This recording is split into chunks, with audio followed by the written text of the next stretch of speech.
So yun mga par, magandang araw sa inyong lahat mga par. So for today's video mga par, mag-home service ako. So may dadayuhin tayo dun mga par. So yun, bago pa ako umalis mga par, pinapakain ko muna yung mga alaga kong pusa mga par. Sila din kasi yung mga nagpapawala talaga ng stress sa akin, nagpapawala ng homesick.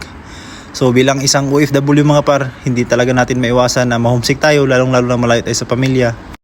At yun mga par, lumabas na nga ako ng bahay mga par at talagang nag-i-enjoy yung mga alaga kong pusa dyan mga par, no.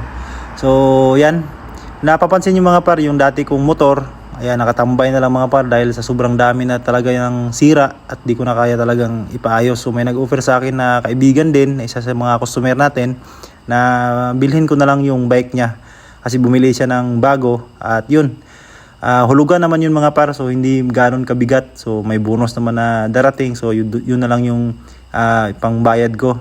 So papakita ko lang din sa inyo mga par yung company namin mga par, yan oh, nasa gitna ng bundok mga par.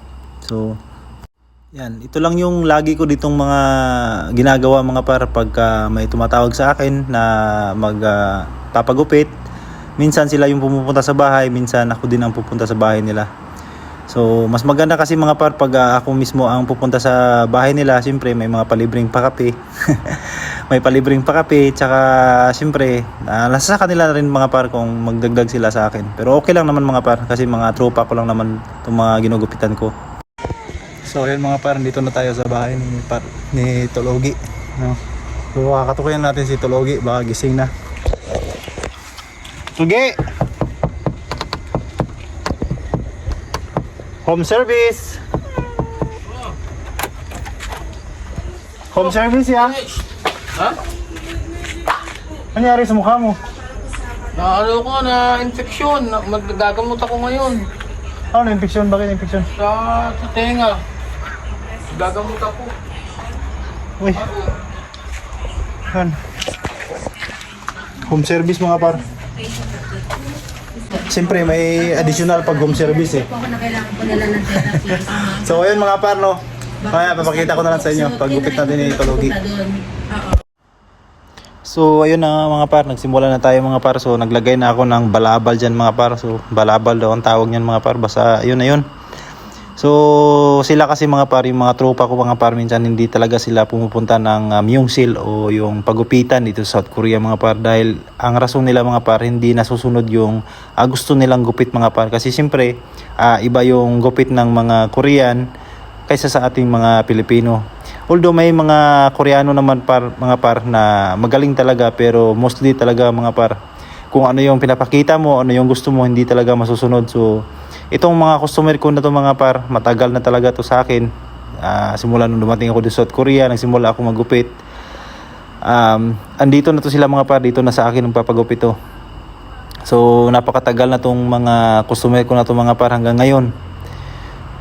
So sobrang napapansin niyo mga par, talagang nahihirapan din ako sa posisyon mga par dahil sobrang baba kasi din ng upuan. No, kung sa bahay kasi mga par, medyo mataas yung upuan ko doon, kaya okay lang. Pero yun, naka home service tayo ang dumadayo. So kung ano yung meron mga par, kung ano yung madiskarte, yun na lang yung ginagamit ko. So yun, nahihirapan, talagang sumasakit din yung balakang ko niyan mga par. So okay lang mga par, at isulit naman mga par kung alam nyo lang mga par kung magkano yung isang ulo o isang gupitan mga par, nasa 400 din sa atin mga par. So di ba, napakasulit mga par. Yan, malapit nang matapos yan mga par. So talagang yan na yung mga gupit nila mga par. Hindi na sila nagsasabi sa akin kasi alam ko na yung mga gusto nilang gupit eh. So ako naman lagi yung nagugupit sa kanila buwan-buwan. So yun, alam ko na kung ano yung mga style ng gupit na gusto nila. So yun mga par, no? Talagang sa labas ako naggupit mga par, dahil pagka sa loob pa kasi ng bahay mga par, napaka yung mga buhok baka dumidikit dun sa mga supa at mahirap na linisin. So sa labas ng mga par, ayan, ganyan lang. Tapos pag natapos yan, wala nang, hindi na kailangan walisan mga par. Sa buhay mga par, minsan kailangan lang talaga nating dumiskarte, no, kung paano natin kahit wala naman tayong pinag-aralan. Ako wala naman akong natapos mga par, pero para sa akin mas maganda pa rin kung may diploma mga par. Tapos samahan mo ng diskarte, mas maganda yung takbo ng buhay mo mga par. Pero dahil sa hirap na ng buhay, hindi ako nakapag-aaral ng kolehiyo. Pero ayun, dumiskarte pa rin ako mga par. Naghahanap pa rin ako ng mga pwedeng gagaan sa buhay ko. Hindi lang sa akin, sa pamilya ko, no? So para sa akin mga par, importante pa rin talaga yung diploma. So sa mga bata or mga magulang na nakapanood sa video na to, so sana mapatapos niyo yung mga anak nyo sa kolehiyo kasi napaka-importante, lalong-lalo na sa atin na talagang masilan pag nag-a-apply ka.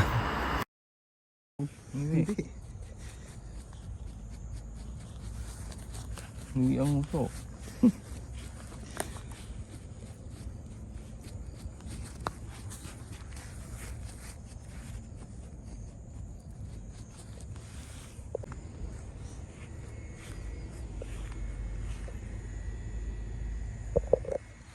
So yun mga par, tapos na. Discarding Pinoy OFW. God bless.